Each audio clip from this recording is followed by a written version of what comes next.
So this afternoon we're going to have two talks by Prakash Panangaden from McGill and then T. Martin.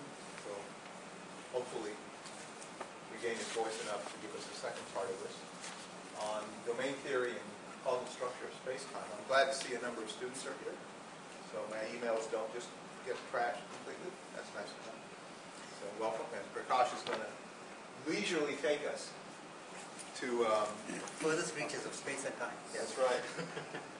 So first of all, I'd like to thank the Tulane Mathematics Department for inviting me, for organizing these Clifford lectures, and Samson and Mike for inviting me to participate in them. It's really been a wonderful experience so far. And I hope that this lecture will pique your interest. So I'm just playing with this because I acquired this toy recently. What I'm going to talk about is domain theory, which is a subject that emerged from programming language semantics originally, but also had other sources in pure mathematics. But we're applying it to something completely removed from its original domain of applicability. So we were interested in the causal structure of space-time and understanding it in Possetto terms. So just some remarks about how this presentation will proceed.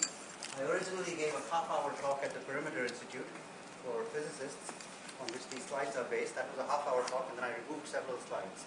So very likely, this, unless you slow me down, will finish in 20 minutes. So my intention is that from time to time, you should feel free to interrupt me and demand explanations, because this is wide-ranging, going over lots of territory, and if you don't ask, then you won't find out things that would otherwise be obscure. Okay, so Key will give the second part. So this work began in Oxford in 2004 when Key and I got together and started working on this. And the stuff that I'm going to describe today was more or less completed in 2004, and it was published in the Communications and Mathematical Physics in 2006. Since then, Key and I met last summer, and in an intense wine-fueled week, we proved a number of interesting new theorems, which is, I guess, mostly the subject of what Key will talk about in the second part. So first, a brief introduction. Then I will say something about causal structure of space-time in general, more or less a review of well-known facts from relativistic physics, which you could find very well covered, for example, in Hawking Analysis classic book. And then some domain theory. So most of the domain theory, as I said, was eliminated because I had it in there for the benefit of the physicists at the Perimeter Institute. I mostly removed it, but Mike tells me I should sort of reinsert it. So I don't think many of the slides survive, but perhaps I will say something extemporary. But then we come to the key point, which is the link between domains and causal structure. And in particular, a class of domains that turn out to be very useful in understanding the structure of space-time called interval domains. So interval domains generalize the very basic idea that Dana Scott originally had when he gave an example of the domain of intervals of real numbers as a paradigmatic example of the notion of approximation. And finally, I'll make some remarks about how you can reconstruct space-time from these intervals. Okay, first of all, causal structure. So mathematically, this is modeled as a partial order. We have space-time consisting of a bunch of events. Bunch is being used as in a non-technical way. So it's just a bunch of events, not organized into any coherent mathematical structure as yet. But now there's an order between them. The order being one event causes another, and that ordering will be taken to be the fundamental structure on space-time. So this is, of course, a particular philosophical stance, and it's more or less inspired by an approach to quantum gravity pioneered by Raphael Sorkin, which takes the causal structure as the fundamental thing on which the theory should be based. The first important technical result is that the topology can be reconstructed from the order structure alone. Now later on I will somehow describe space-time in layers, painting on the mathematical structures one by one, so that you'll see how these layers fit together, and then I will give you this alternate derivation of that structure. It also turns out that space-time carries a natural domain structure. And this domain structure is somewhat different from the causal order structure. But the two are, of course, connected in some sense. And finally, he will talk about how his notion of measurement capture the full geometry of space-time. So far, what we have here essentially captures a topology, but actually gives you more than that, in a way I'll make precise later, but it doesn't give you all the metrical information about distance and geometry that one needs, and so Key's talk will focus on that. So just some background. So Dana Scott had this vision that computability should be understood as continuity. And of course, if you look at the mathematical definition of continuity, it actually looks very much like a computability statement. So perhaps I can expand on this. I'm not sure how the light works.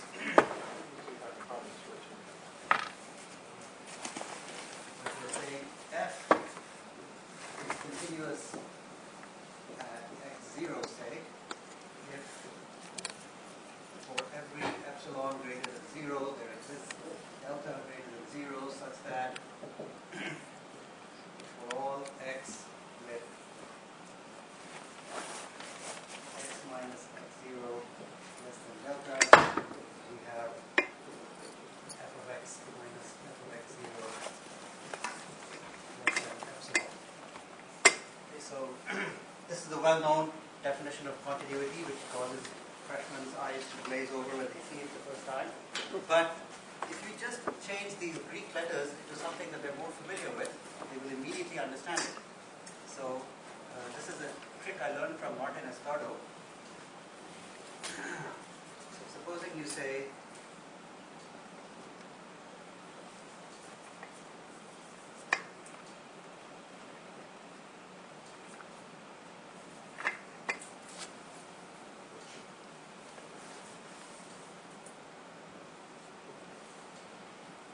now it says, if I want to know the output of a function up to m bits of accuracy, there's always some n, such that if I specify the input up to n bits of accuracy, this will suffice. So it's telling you something about how accurate the input needs to be to control the output, and it sounds very computational presented this way. But you know, they still wouldn't get it. Even with m and n instead of epsilon and delta. I always thought that was the obstacle to understanding continuity were these Greek letters. Anyway, so that's... It doesn't tell you how accurate. That's the modulus of continuity. It tells you that there is something. There is a... Yes, it tells you there is something, and for specific examples, when you're trying to prove that they're continuous, you come up with explicit formulas which tell you how accurate you need to be. Yes, this thing tells you that to be continuous, I should be able to specify some range that suffices to control the precision of the output. So continuing on with these basic dogmas of domain theory, data types are what are called domains, which are going to be partially ordered sets of a certain kind, and computable functions are going to be continuous in a certain topology, now known as the Scott topology.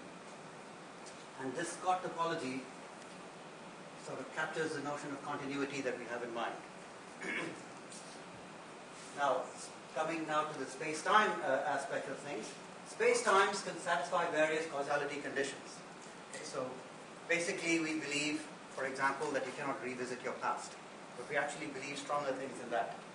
Okay, so I will go through increasingly strengthened causality conditions that one could impose on a space-time, and we will look at the mathematical consequences of imposing those conditions. So one of the strongest conditions, or the strongest condition that I will think about, is called global hyperbolicity. And Penrose originally in the 60s articulated the idea that all reasonable spacetimes should be globally hyperbolic. So of course this is not necessarily something everybody agrees with. Now people look for slightly weaker definitions as we conceive of more and more exotic spacetimes. And finally, the sort of the starting point for our investigations was this idea of Sorkin's, and you should think of space-time as a coset. Now, in Sorkin's view, space-time is a discrete entity, locally finite. Yeah. When you use the word conceive, do you mean that there has been recently any good reason to go to weaker notions, or just like purely for academic interest and keeping people busy? I don't know, are black holes there just for academic reasons? So yeah, that's what I mean. So they don't fit in global. Right. They don't fit in there. That's right. Oh. Sorry, could you say that again? What was it? So there are spacetimes that people find interesting that are not globally hyperbolic. Is he asking why that What? Penrose makes a statement they're reasonable? No, he's asking why people are now interested in looking at weaker versions. So a black hole violates global hyperbolicity. So basically it's wrong then, experimentally. I don't know. There are black Measure the holes. details, but it's still a reasonable and general class of spacetimes. One of the big reasons is that you want relativity to have an initial value formulation. That's one of the reasons. It's one of the big reasons. You know? Another reason is you like there to be a positive amount of mass in the universe. That I don't think requires global But hyperbolic. every proof that I've seen ends up using it, even if it's in some region. Like I've never seen a proof that just did it without reference to global hyperbolicity in any way. So I don't know. But global hyperbolicity is incompatible with black holes? So, right, so what is it exactly incompatible with? If you look at the Schwarzschild solution, I hope I'm not stirring my shifts. Anyway, the Schwarzschild solution to the Einstein equations, which is what we believe describes static black holes, that particular space-time is not globally hyperbolic. So of course, in a real black hole formed by a collapsing star, it's not exactly that solution, but probably something close to it. You probably can approximate Yes. black hole singularities then, yeah? No, it's not the singularity. It's just the fact that you don't have a good initial data surface for evolving everything.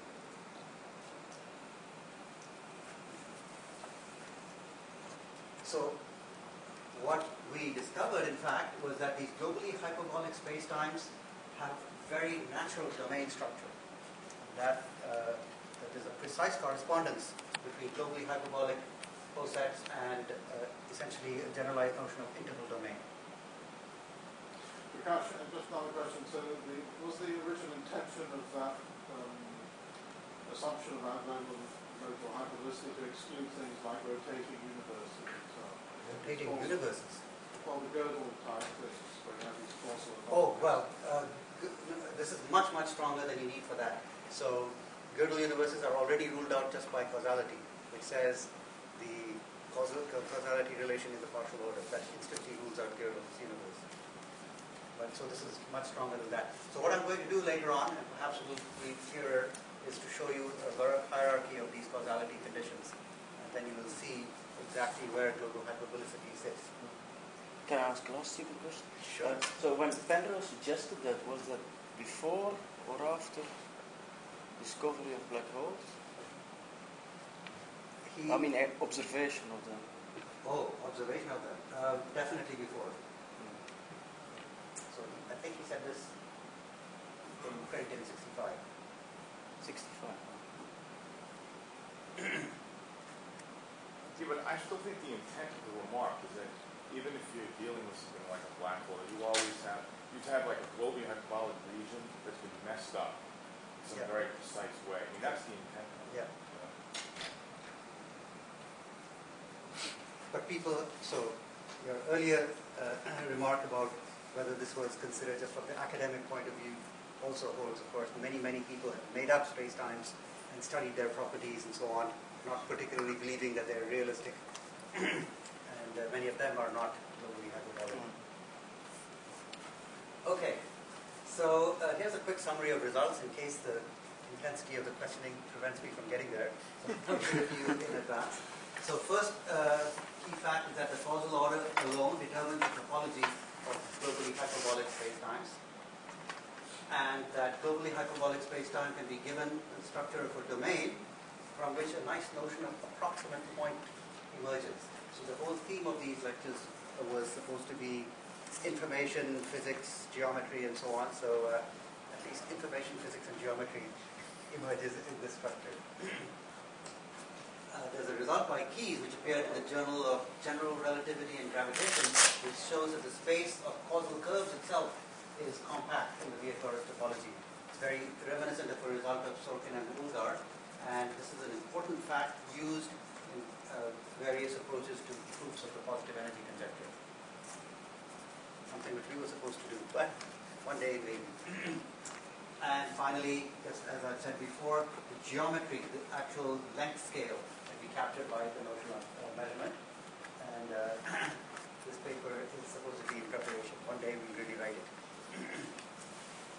Okay, so the first two items actually probably work for strongly causal space-time. So in fact, I only say probably because the proof has not been latex. It has been written down and checked. And this, essentially, this extension is mostly due to a woman in India called Sumati Surya, with whom we are starting to collaborate. Okay, so now we come to the real technical content. So I want to present space-time in terms of layers of mathematical structure. And the first layer is it has no structure. It's just a set of events. Okay, so events are to be taken to be idealized point-like things, just as points in space are idealized possible locations. So events are not places where things have actually happened, but potentially things that have happened, right? So at first we just say there's a set and there is no structure. But then we start imposing structure. And usually the first structure we impose is topology. And it's at this level that we realize that we live in a four-dimensional real manifold, which is Hausdorff and paracompact and so on. All things that you can check just by looking around you and seeing that. Okay, so that's the next level of structure that we typically impose. Then the next layer of structure that we paint onto this space-time canvas is the differentiable structure. So this is where we introduce a notion of calculus. So we have local patches that are homeomorphic to open sets of R4, and once we have that, we have the apparatus needed to understand differentiation, what it means for a curve to be smooth, and we have tangent spaces and so on. Now that we have tangent spaces, we can introduce the causal structure. So typically when people draw pictures of space-time, they tend to do something like this. That's supposed to be space-time, and they draw cones to represent the so-called light cones. The idea being, of course, that this cone delimits the region which you can causally influence or be influenced by. But of course, these cones, though we draw them on the manifold schematically like that, they really live in the tangent space. So we needed the differential structure first. So these light cones are the trajectories of light rays, and it defines the metric up to a local rescaling. So it doesn't define a length scale, so you can sort of even locally vary the length scale, but overall, it defines 9/10 of the metric. By this I mean the metric in the Lorentzian metric in four-dimensional space-time has 10 independent components, and basically 9 of them are fixed by the causal structure. The 10th is just this length scale that can be rescaled. Then there is something that I'm not going to talk about very much or at all in this talk, which is the affine structure, and it defines the notion of parallel transport, what it means for moving a vector from one place to another, keeping it parallel to itself. Physically, it corresponds to being given the trajectories of freely falling particles, just like the causal structure comes from the trajectories of light rays. Finally, the metric. This gives the length scale and fixes all the geometry of the space-time. Do you have a question, Laura? No. Okay. So what is this causal structure? So at every point, we have a pair of cones defined in the tangent space. These are the future and past light cone. A vector on the cone is called null or light-like. And one inside the cone is called time-like. And the idea is that physical particles can travel along curves whose tangent vectors are everywhere time-like. And null or massless particles like light rays or neutrinos 5 years ago travel along null geodesics. We assume that space-time is time-oriented.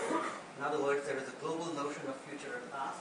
And what I mean by this, and you might find it difficult to imagine that anybody would think otherwise, but there are counterexamples you can cook up where you have the light cones sort of tipping over as you go around and being reversed as you bring them around. So we assume those kinds of things don't happen, and there's a well-defined global notion of future and past. A time-like curve from x to y is one that has a tangent vector that is everywhere time-like. I'm going to use this precede symbol for that.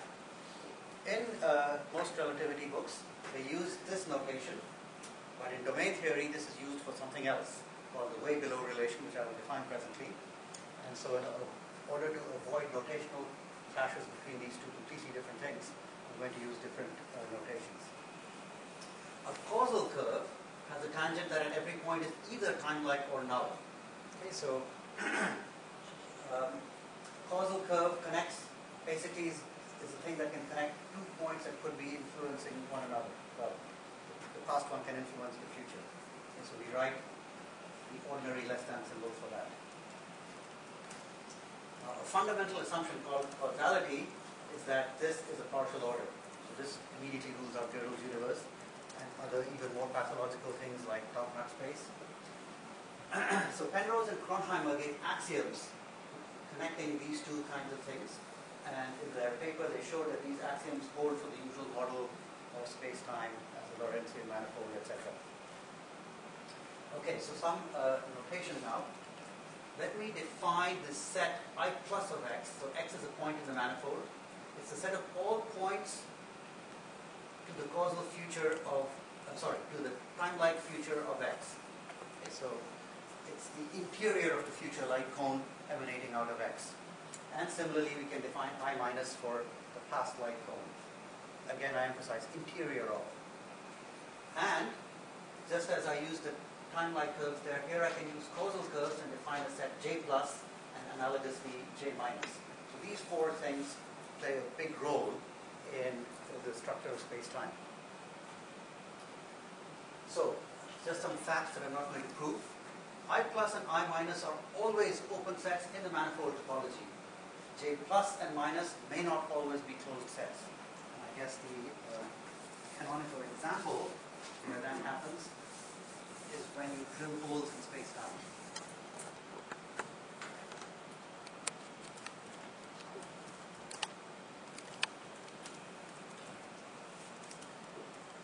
So supposing that a small circle represents a hole I've drilled in space-time, then the interior of the light cone, so my J plus will now no longer include that.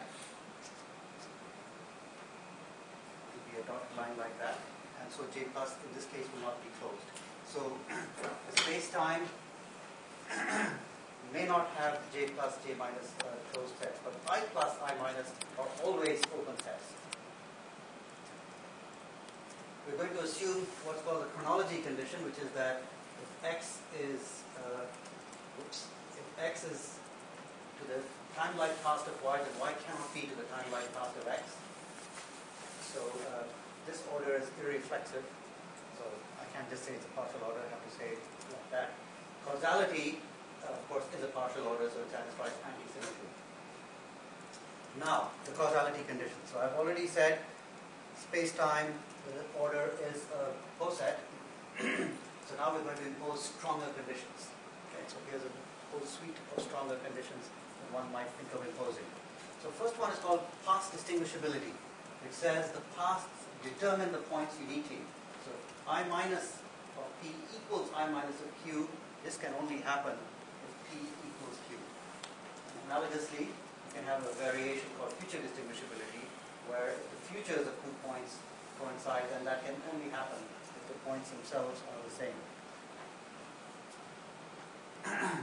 So if you look at Hawking and Ellis, you will actually find examples showing that all these conditions are different. There are examples that have been hacked. And I say hacked because literally what you do is you take space-time and you take your razor and carve out pieces and slice it up in various ways. In what kind of framework, what is space-time, class of space-times in which you can construct counterexamples? Any smooth four-manifold with a Lorentzian metric. Yeah. So that's why not necessarily solutions of Einstein's equations or anything like that. Not necessarily. So this is the kind of stuff you do, working out what is physically reasonable before you develop the theory further and ask for particular things that might arise from solving Einstein's equations. Will you be imposing a continuity condition on these I minus and I plus? No, but that's one of the conditions, that's actually one of the conditions I left out. But it is a very interesting and plausible continuity condition, which is called causal continuity. Okay. So it says, basically, it rules out having edges in space-time. Okay, so what you don't want is to have... Chaos. You could have... You don't want to have an edge like that. Right, so that when you look at I minus, for example, it looks like that, and as you slide this point over, finally cross this, suddenly it includes all this stuff. So that would be a discontinuity in the definition of I minus. Do you have any problems with chaos as you go back in time? Or, I mean, in modeling today, I mean, they can't model far back because of the complexity of chaos. Is that involved in here? No. So that is what happens when you're trying to look at the detailed dynamics of a system. I'm just looking at the structure of space-time. Yes. So this is just space-time. There's nothing happening in it, right? It's just the arena in which things are going to happen. This is a very important causality condition. It's called strong causality. It's got a technical definition there that you can read. But intuitively, what it says is, not only do you satisfy the causality condition, but you don't even come close to violating it. Okay, so basically it means there is a neighborhood where around every point, and you can't even re-enter that neighborhood, let alone come back to the same point. Okay, so if you violate, it's possible to violate this and still satisfy causality, but in space-times like that, you come dangerously close to violating causality. Stable causality is another natural condition, hard to make mathematically precise in this short time, so I've only stated it very qualitatively here. But roughly it means you don't have closed time-like curves, and if you wiggle the light cones a bit, open them up a bit, that will still be true. Okay, so perturbations of the light cones will not cause, or will not create violations of causality. And then there's causal simplicity, which refers to the picture I just erased, which says that J plus and minus are always closed. So it doesn't have those holes in space-time that might produce non-closed J plus and J minus. Yes? So in this metric is intended to be taken absolutely, or in the sense of the numbers mean something, or you can kind of do a... There's no metric in... I know you're not, but in the background you said that there is a metric in the... I know you're not, there's no metric on this slide. You said, when Lawson asked you an example, he said it's a four-dimensional manifold with the Lorentzian metric.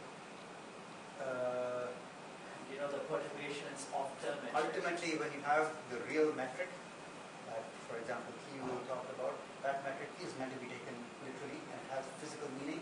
It's how long your measuring rods will tell you how far away things are in some physically meaningful measure. But purely knowing the conformal structure doesn't tell you that. So to tell you the distances, but to tell you, see, I have no idea what the units are, they might be changing continuously along the way. Okay, so causal simplicity is almost the ultimate condition that people impose. This is the real condition that people like to impose. And this, as he already mentioned, is that space-time has good initial data surfaces for global solutions to hyperbolic PDEs. Now, hyperbolic PDEs are, of course, wave equations, right? And what you want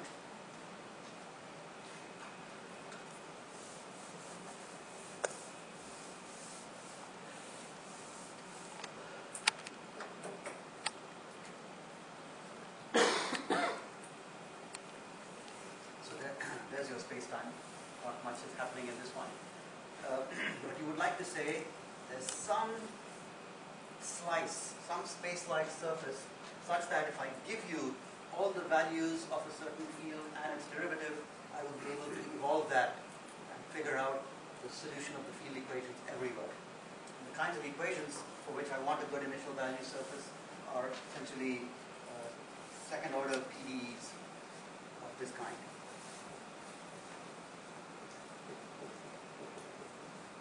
Okay, so these are typical of the wave equation. So the second spatial derivative and the second time derivative. So those are called hyperbolic equations, and hence this term got called global hyperbolicity.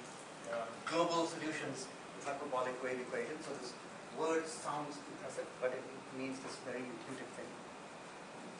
And I believe this concept was articulated in around the time World War II ended by Jean Larrey. But this is not the version of the definition that we use, but this is the one that has some intuitive impact. So here's the definition that we actually use, and it's not at all obvious that these are the same things. So what's the definition that we actually use? First, we will insist that M is strongly causal. I'm not 100% sure that this is strictly necessary, but since I'm not sure, let's impose it. It might follow from the rest. And for every pair of points, P and Q, if I look at this interval, so what is that interval? I'm looking at the causal future of one of the points and the causal past of the other point. I get this little diamond figure.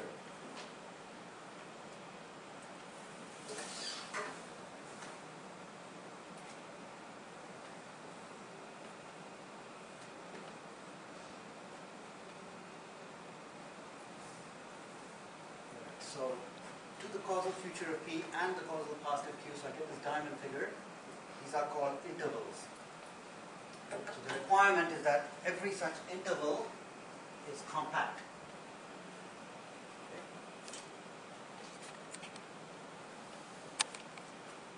As I said, the causality conditions are increasing in strength. So global hyperbolicity implies causal simplicity, which implies stable causality, which implies strong causality, which implies causality. And there are examples showing all these are strict. There's some intuition you can give that this is the same, compactness of that is the same as this initial condition? No, if there was, I would have given it. But it's, as I said, not at all an easy or obvious theorem.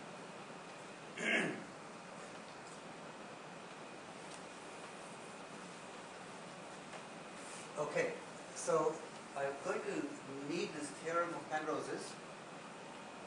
So first of all, just a warning, I'm going to define something which Penrose calls the Alexandrov topology. This is not what domain theorists are familiar with as the Alexandrov topology. So nonetheless, I'm going to use this phrase to mean what I'm just defining here. Now, we're going to take things, so the things I defined before, J plus X intersect J minus Y, you can think of them as being analogous to closed intervals. These things are more analogous to open intervals. I write them with angle brackets. So that's I plus X intersect I minus Y.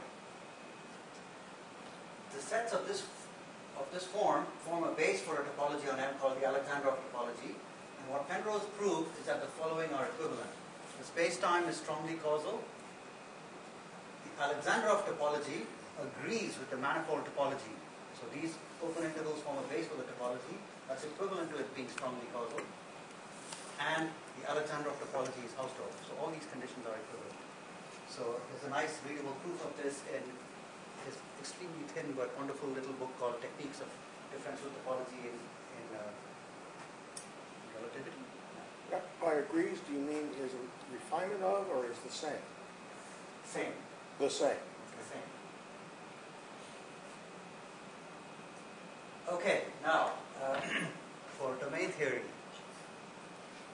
Alright, so here the idea is that, we're switching gears entirely for a minute, we will reconnect with all the stuff on space-time after a few slides.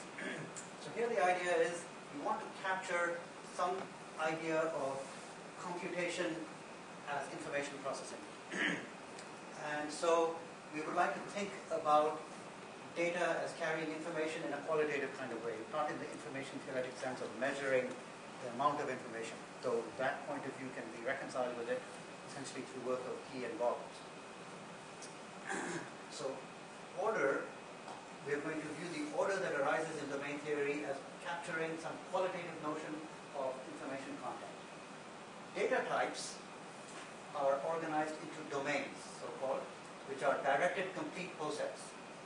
If anybody doesn't know what directed complete or any other phrases, they should just stop me and I'll define it. But otherwise, I will march on regardless. The Scott topology is a very, very important topology. It says that the open sets are upper, right, and inaccessible by directed soups. So you can't kind of sneak into a Scott open set in the limit. You have to get right in there. So this is not such an unfamiliar concept.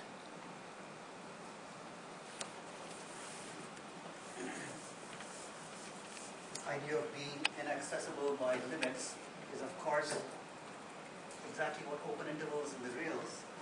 If I just orient the reals like this, and I have an open interval, and if I have a convergent sequence that converges in there, then the sequence itself enters that open set.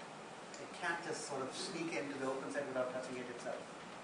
Okay, so this is exactly that same concept at play in a slightly more abstract setting. Computable functions then are going to be viewed as being continuous with respect to the Scott topology. So this doesn't completely and exactly pin down the standard Turing notion of computability, but I think it actually captures a nice intuition about information processing. And the nice intuition is the following. If you want to know some finite piece of information about the output, never mind about how exactly I'm defining finite, then it suffices to give me some finite piece of information about the input. So example. An open set would be a computable predicate. Yes. Just because of what you said. Exactly. Thank you for that remark. That's actually an important remark that I should have put in my slide. So an open set is indeed a computable predicate. So Semi-computable. Semi-computable. RE, yes. So now I'm not being recursion theoretically precise here. So examples of domains is a well-known thing called the sequence or the stream domain. Sequences of elements from some fixed alphabet ordered by prefix. The idea being that there's some process spitting out bits, let's say, and you're seeing more and more of the sequence. There's a natural notion of increasing information here. Compact non-empty intervals of real numbers ordered by reverse inclusion, and of course with R itself thrown in. R is not compact, so I have to throw it in. So the idea here is that one of these intervals represents what you know about a putative real number that you're trying to describe. And as the interval gets smaller and smaller, you've got a better and more accurate description of it. So again, inclusion is capturing some notion of ordering. Obviously, smaller intervals are better information theoretically, so hence it's reverse inclusion. And essentially, the next example generalized to sound more impressive, but essentially the same idea. So you can take any locally compact space and take the collection of compact subsets ordered by reverse inclusion, and you will get one of these gizmos. There is really one key relation that occurs, and that's what is got this lovely name, the way below relation. So in addition to the order that captures information content, there is this written with a double angle bracket called the way below relation, and it is often irreflexive. I say often irreflexive because sometimes it's not.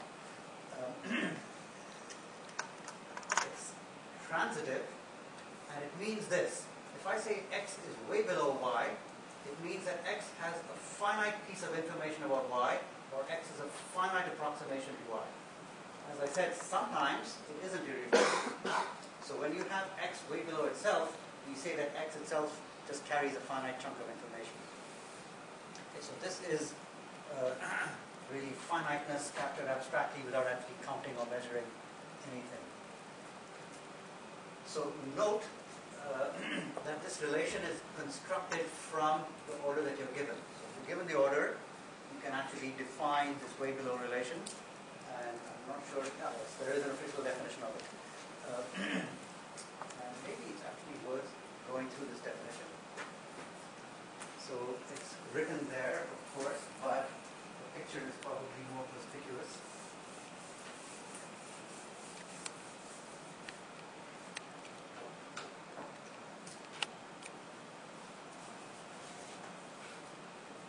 My goodness, I do a space-time again. So, not a space-time, just a domain. I have a point X. Let's see, who is going to go whom? Okay, so this is X, that's Y.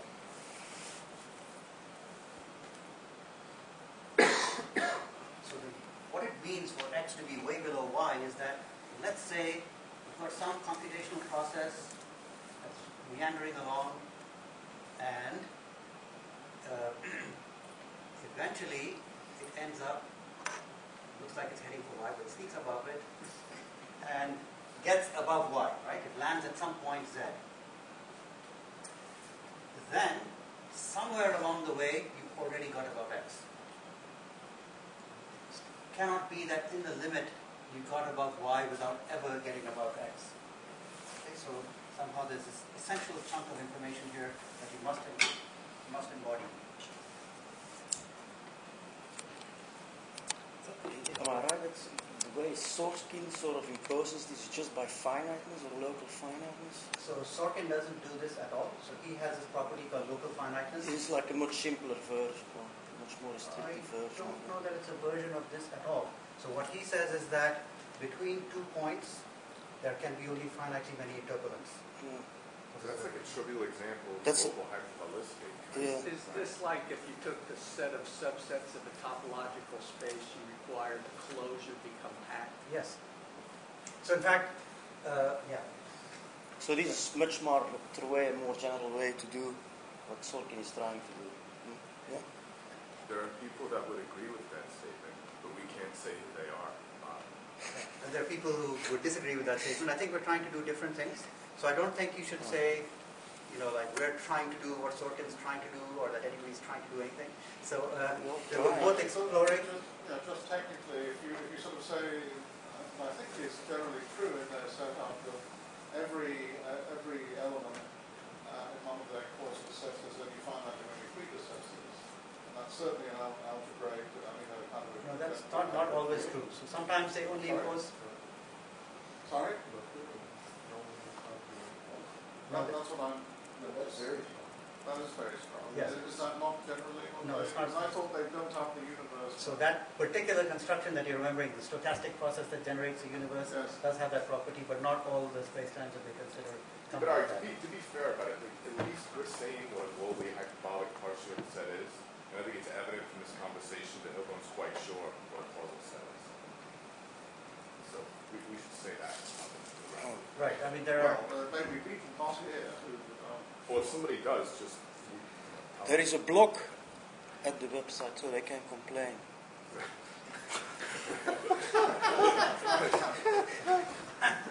I'm not going to be blocked anonymously. So the most general definition of causal set I've seen says just local finiteness. So this past finiteness thing is a particular construction, this particular situation that arises when he's generating the universe by this Poisson process that's adding points incrementally. But what? Go on, Samson. No secrets between us. I think they certainly consider a class of something. I mean, that is, I have seen that condition, and all I wanted to say was that class of post-sets obviously fits as a very special case. Right. I do want to say that the causal set program and the program Key and I are following are not the same, not even necessarily have the same intentions, at least not yet. We're both looking for notions of discrete approximations to space-time, but in quite different ways. Certainly, this idea of causality has fundamentally influenced us, but it's not like we're trying to say, oh yes, this is that theory, and we're going to dot it up with domain theory. Causality doesn't come from Sorkin, right? Causality was around a long time. Yes. Before this. God. No. But I mean literally in the literature. Yes. Literally. Like Tchaikovsky is still. Right. Yeah, so it was, I think Penrose, oh my God, what happens when I keep an eye on things? Okay, so shall I move on? So I think all our carefully planned timing constraints are going to be blown, Mike, but That's okay. we won't worry about that. Okay, so Please for now. let me continue with some domain theory. So there's a very interesting class of domains called continuous domains. So continuous domain D has a basis of elements such that for every element in the set you can realize the element as a directed supremum of these basis elements. You got your cup is a cap or whatever. Can, yes. Please stand on your heads reading that formula. So it should be supremum and not infimum. Then it's the arrow wrong. You have to put one eye upside down. One eye upside down, right. Flame me in the plot. So this is the point. Continuous domains basically mean I've got a basis of elements, often a countable basis, such that anything can be realized by looking at the basis elements way below you and taking their supremum. Okay, so it's nice to have bases. So the domain of intervals of reals is continuous. Many domains that arise in the theory of Markov processes. So this is something that Radha and Vincent and I have at different times in our careers, but never all together, worked on. One thing I would like to note is this definition of continuity is biased towards approximation from below. Okay, this is something that we are going to re-examine presently. Okay, so there are, as I said, important topologies on domains. One is the Scott topology, which I've already defined. This is its official definition. And roughly speaking, these correspond to the effectively checkable properties. This topology, so this is probably violating intuitions of most geometers, this topology is T0, but not even T1, let alone not Hausdorff. And it's probably shocking for most analysts and geometers to come across topologies like this. Of course, in algebraic geometry, one does have the Zariski topology, which is T1. I do remember reading my undergraduate topology book where it said T0 and T1 topologies exist only to ask exercises to undergraduates. They're not there for any serious reason, but this is simply false. Okay, there's another very interesting topology called the Lawson topology, somewhat more painful to describe. And roughly speaking, what you do is you take a Scott open O, you take a finite set of points, and you take their upper sets and surgically remove them from the Scott open. So then you get a family of sets that you can then use as the basis for another topology called the Lawson topology. So he doesn't like this, but I like to think of it as saying something about negative information. This topology, in contrast to Scott topology, is got strong separation properties. It's in fact metrizable. And curiously, or maybe not so curiously, it's kind of obvious from this definition, it has the same Borel algebra as the Scott topology.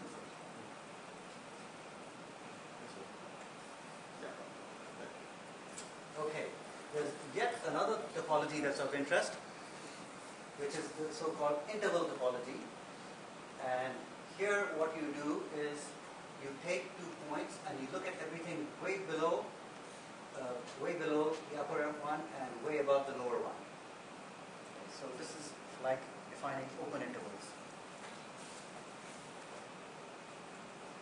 And this is somehow the domain theoretic analog of the Alexandrov topology that Penrose had in his theorem.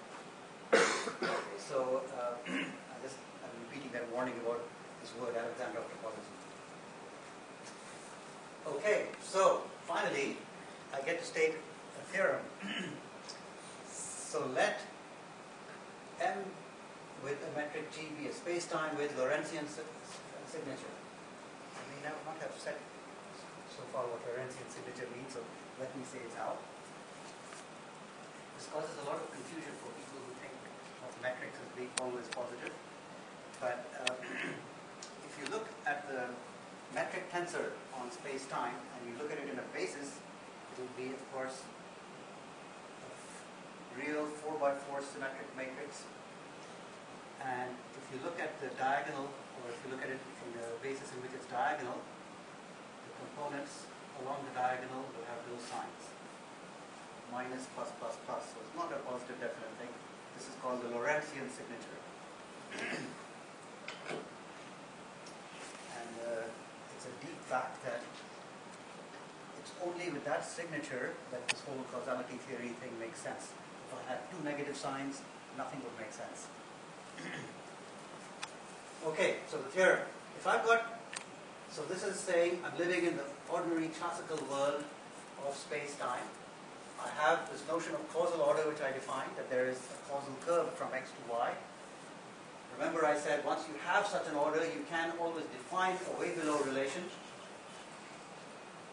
And the theorem is, if the space-time is globally hyperbolic, then this way below relation is exactly the time-like ordering.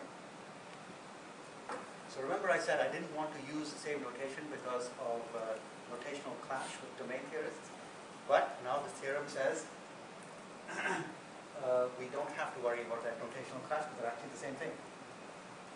So one can recover I from J without knowing what smooth or time-like means, without having a notion of smooth curve, without going through all the differential geometry, for example, that other people have used to try and reconstruct the topology.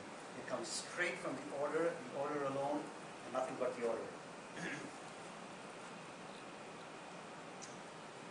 And the intuition is that any way of approaching this point y must involve getting into the time-like future of x. And it's very strikingly similar to the picture I drew for the way below relation. Any way of getting above that point must embody the information content of the lower point. Okay, so we're going to stop being coy about these notational clashes, and I'm going to use this for the way below and the time-like order as appropriate. As I said, the definition of continuous domain or coset, so in fact you don't have to have a domain, you can just have an arbitrary coset, yes. Can you explain the intuition? Because that's how the intuition is connected to the actual definition. Which intuition? Of continuous? No, the intuition of the way below the theorem, the preceding slide, the last item. So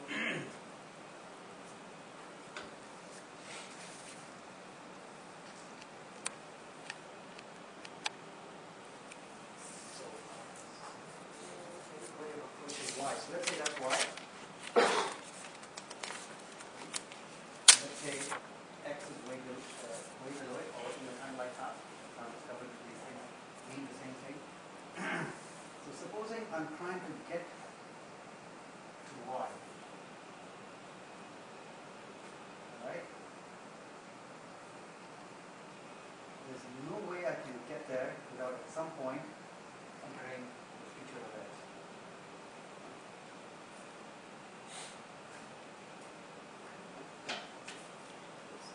So can you say something about way below independently of this additional assumption on n? Can you explain way below in terms of space-time without? Yeah, so this is what it means. It means you can send a signal from one event to another as long as it doesn't move at the speed of light. Is that what you're asking for? Like the physical meaning of way below. It would be that. That's the physical meaning of the time-like order. Yeah.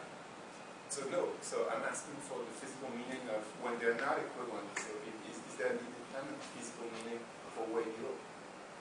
Well, all right, so this works more generally. We know this. It works a lot more generally, which, you can probably find a level of generality where there's no clue. So it's always this way. This is the good way to think of it. Yes. Okay. I mean, formally, the definition of way below, in terms of how I formally defined it in terms of the basic partial order, is still there. Yeah, sure. But this is why I'm asking. Is there a physical picture for that? I don't know. So except through this. So your joint understanding at the moment is that way below is not really interesting unless it's equivalent to this like. I wouldn't say that. I wouldn't say that because it definitely means some type of interior in a light plane. You know, it's going to always mean that in some way. Because actually, there's one. You know what? There's one direction that does always work, and I think what it is if x is way below y, then Yes. you're in the light. It's the other one that doesn't work That's necessarily, right? Okay, so yeah, it does always mean that actually. It's the reverse that doesn't necessarily hold. That's one way to work on. Yeah.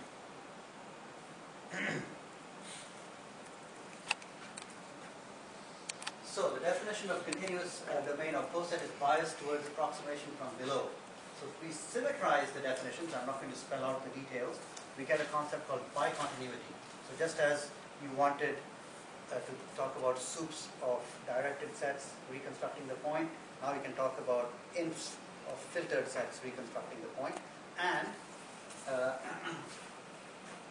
so I just want to emphasize that we get this thing called bicontinuity. It's what the authors of the compendium call strong Weisskott topology or something. Strongly bicontinuous. Strongly bicontinuous. And all that. But there's Right, because they had a weaker notion of bicontinuity in which the two orders were not necessarily the same. That's right. So this, I think, is a nice notion where two orders above and below both coincide. I think we call that linked. Linked? Linked. Okay, anyway, so so much for terminology. The point is, if you've got a globally hyperbolic space-time, then this is a bicontinuous coset. If you've got a bicontinuous coset, this interval topology is in fact the manifold topology. Okay, so this is the theorem that says you've got the topology from the order. Actually, this is an email from Key that again has not been latex. Causal simplicity is enough to imply bicontinuity. And most probably strong causality is enough, though we don't really know that for sure. Okay, so how long do you want me to go on, Mike? Till you finish. All right, very good. We'll see who thinks first. So, I've already had mine now. You undoubtedly noticed that. yes, good to see everybody so refreshed. So, I now want to consider an abstract version of globally hyperbolic. So, we're going to define a globally hyperbolic coset. So, before we had these globally hyperbolic spacetimes, which were very geometrical objects. Now we're going to try and import this notion to coset theory. So we define a globally hyperbolic coset to be bicontinuous, and all these segments, where now you see it's not the Wavelo relation but the ordinary relation, are compact in the interval topology ions. Okay, so this is a new kind of thing. I don't know if this existed before in domain theory, but we've never seen it before. It did not. Sorry? It didn't. Yeah. Okay.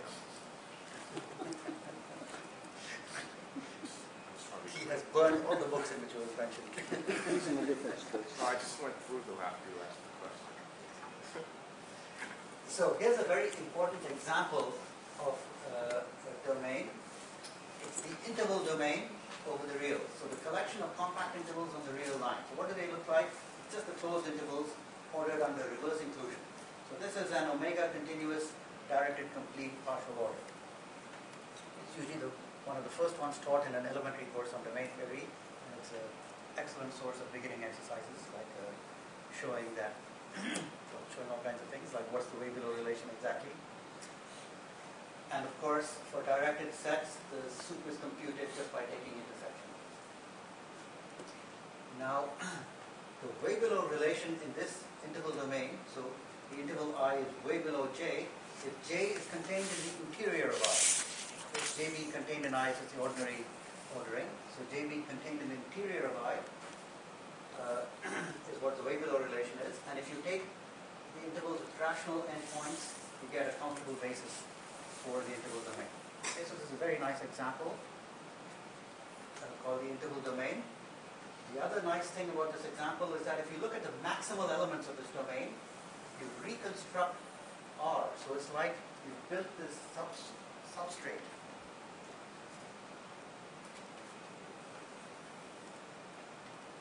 Okay, up here, we've got these ideal points. So R lives here. It's this top fringe. And if you look at that top fringe in its relative Scott topology, you actually get R not just as a set but as a topological space. So even though down here this whole domain is anything but Hausdorff, up there you actually get the right topology. So the classical structure lives on top as the so-called ideal points, and you have the substrate of approximate elements. So in fact, there's a whole program that several people, Abbas Enolat and others, have been pursuing and trying to put this sort of domain environment under a classical objects at horizon analysis. We're going to generalize this notion of interval domain. So we're going to take any globally hyperbolic coset and we're going to define intervals. Just as we did for intervals, except even rotationally the same, except that now these little intervals will look like diamonds in general. Okay? So, and again we're going to order them by reverse inclusion, and these form a continuous domain with the way below relation meaning exactly what you think it should mean.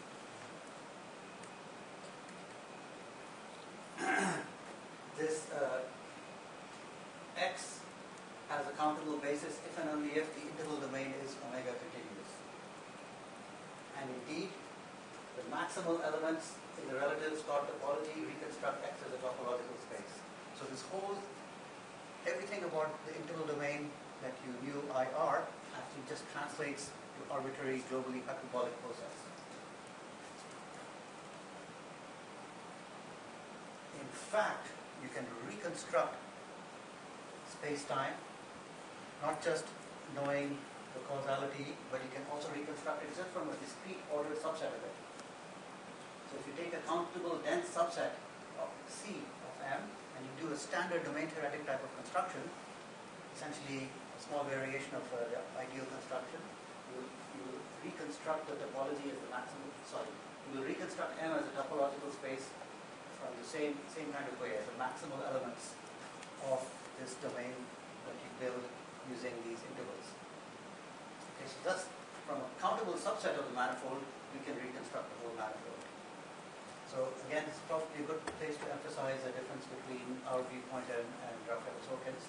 So he never actually tries to get to the limit. For him, he wants to live in the discrete world. That's the one that's real to him.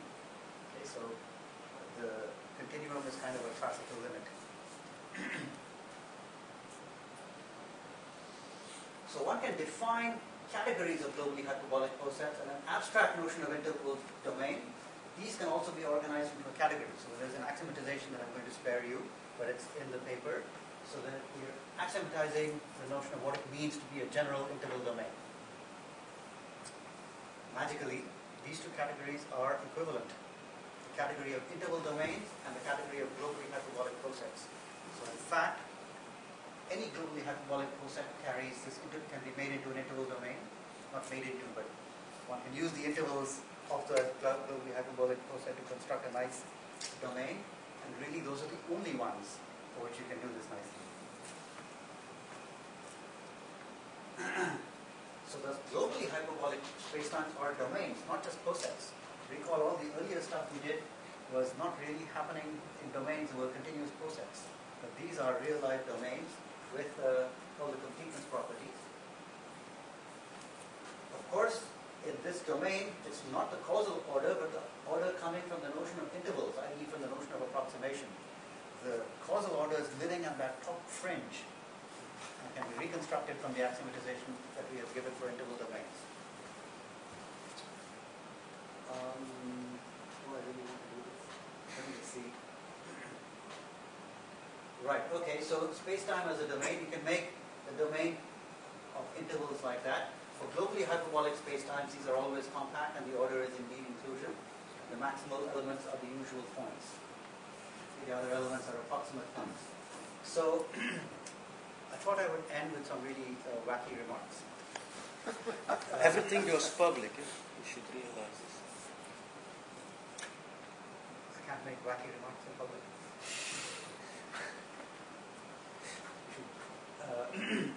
So, supposing I transmit messages from P to Q in a black hole background. Okay, so then there is the well-known Hawking radiation, which produces noise and thus limits the ability to transmit information from P to Q.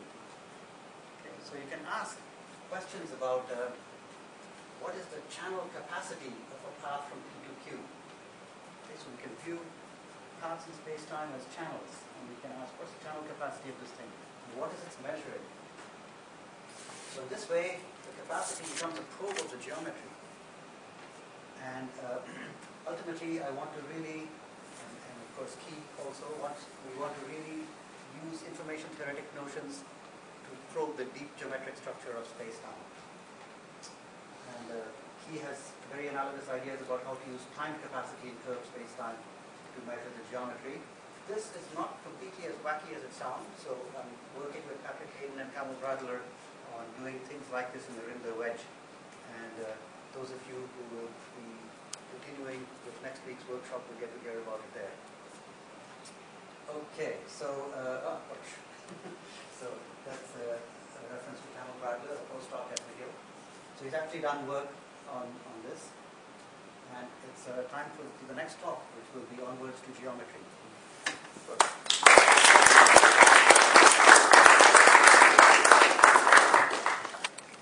So can I edit this tape before you put it on the blog? I'll emphasize certain things like, now, listen, question.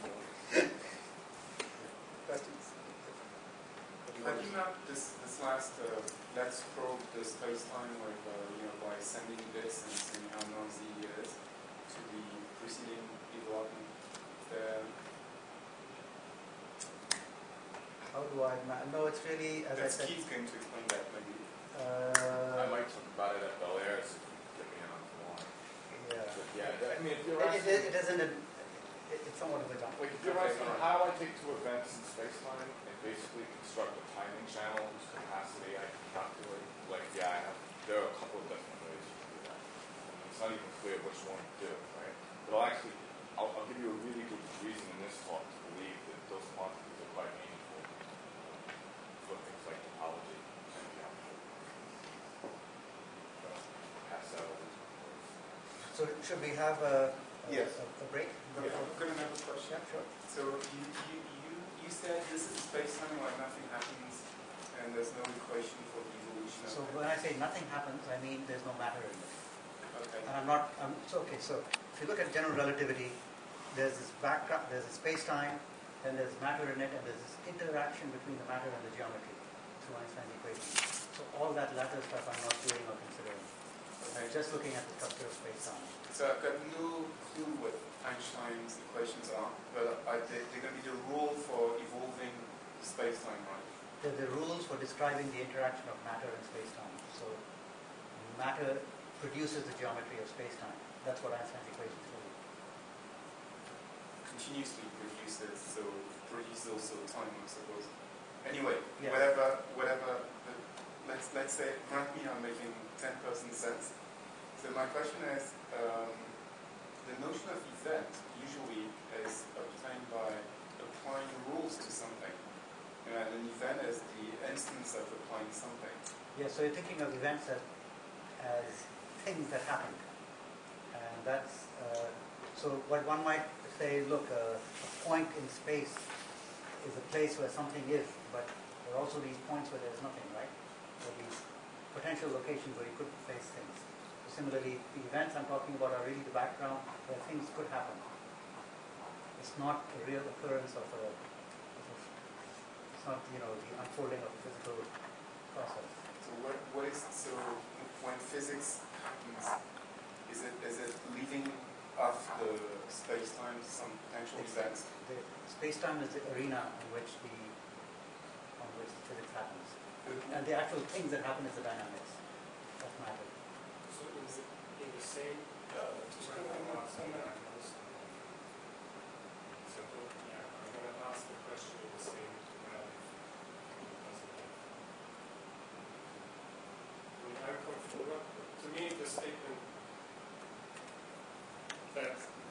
space-time can be approximated by this discrete subset. That's to me kind of observationally confusing, because there are complex phenomena in space-time, like fractals, which at some point get to a smaller scale than the scale of your approximation. What happens there? And how do you know that? Well, because they when we define fractal, This is a lot bigger than the scale of my approximation. So there's no fractals in your space-time? Well, okay, so did I invent space-time? No. So my personal belief about what happens is that there is, at some level of discreteness, right? And all these continuous phenomena that you're talking about, when you look at them at that level, will disappear. There'll be other interesting discrete things happening, of course. Because this answer is actually the source of my confusion, because it seems to be suggesting that if I have a dense set in a continuum, that every phenomenon in that continuum can be approximated on the points of that dense set. And that is a very loaded statement in category and measure realm, which I don't think is undebatable. Well, I mean, the structure is predominant.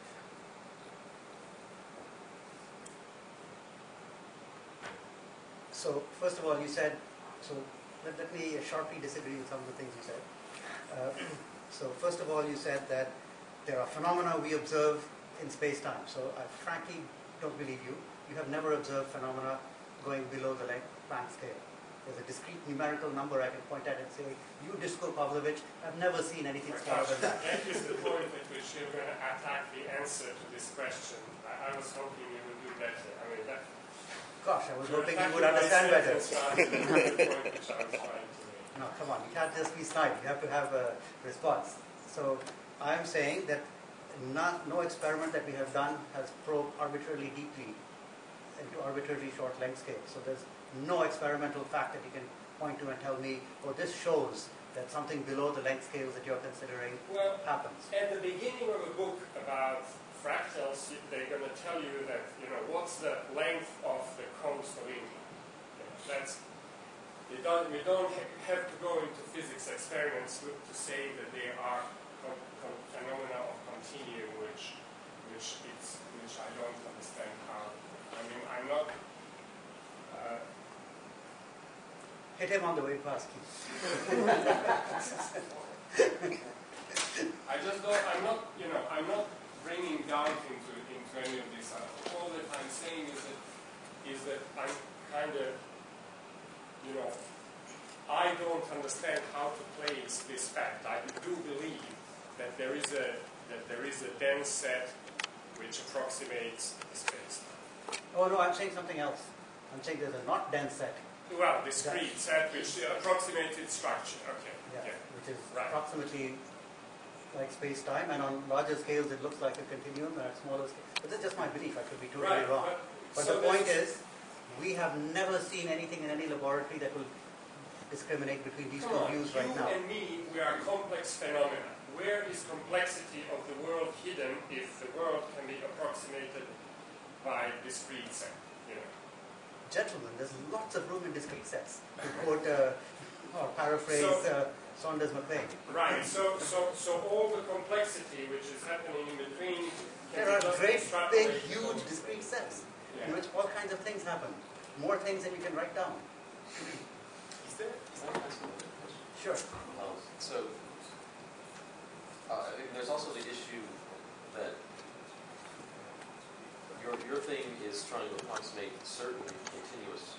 You could use it to try to approximate certain continuous mathematical structures. There are two things going on, right? One is, can you get to Einstein's equations in some classical limit, some background GR space-time, and the other thing is the actual space-time. So you can actually do the mathematical things, such as space-time. Yes. That's right. Yeah. The physical thing, I mean, what do I know about Planck scale physics? Yeah, but a lot of people think Einstein's equation mean that GR captures some. Yeah, but I mean, GR could be an emergent. Does too. GR could be emergent, right? Could you sort of grow your space-time instead of postulating a big space-time beforehand and then having things happen inside? Adding events. Yep, adding events. Having conflict, not only causal structures. And recover something similar. I've not thought along those lines. So right now, I mean, what we've done is still very conservative. Right? Really still doing classical general relativity and exploring some of its mathematical structure. Quantum gravity, ultimate theory of matter and energy and the universe and everything. I don't know. Nor do I want to say to know. So Sorkin does have this process whereby he grows the universe. And that's an interesting thing that might interest you. But we have no analog for that just yet. So this would answer my question. This would dispel my fear. Maybe as I'm not complexity grows, if your approximation of it would dynamically kind of grow to capture whatever happens, then I would understand. No, but Dushko, perhaps I'm misunderstanding what you're asking. So let me paraphrase what I think you're saying, and you can tell me if I'm right or wrong. So you seem to be saying, first of all, that there are observations we've made that clearly indicate that we live in a continuum. Are you saying this or not? No. Okay, good. Good. I don't even think. That's of course rubbish. So then it looks to me that you were saying that a discrete set can possibly have enough room to accommodate the complexity of the phenomena we observe. Are you saying that? No. Good. So I'm just hard pressed to figure out what you were saying. What were you saying? Over your space-time. Yes. You've got a manifold over your space-time. You start calculating. You start any calculation of bifurcations or anything which is giving you a bunch of fractals. Okay. So now restrict this manifold which has given you all these fractals to your discrete set. You're asking a mathematical question. Yes, is that what you're asking? I mean, I thought I was asking this. I said, where are the fractals hidden? We're getting fractals somewhere in the space-time that was the way I said it. When fractals arise in the space-time, I think I'm bothering people, so maybe. Well, they live on the domain, right? Where are the fractals hidden from the rational numbers?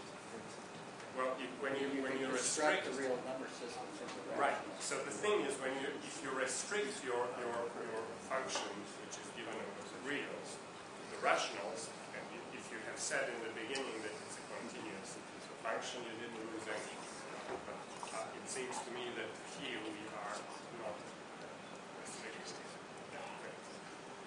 Well, I mean, you've got a countable set, and you've got enough structure imposed to recover the continuum. So consequently, it's the same information. Now, it may not be convenient. Basically, that's the way I see your problem. You're dealing with a situation where the thing I'm looking at fractal. It's just, so it's not very convenient for viewing that way. It's not. That's why we have the theory of real numbers, so we don't continually have to think about everything in terms of rational numbers. Thank you for at least listening to my confusion. I need to think. Thanks.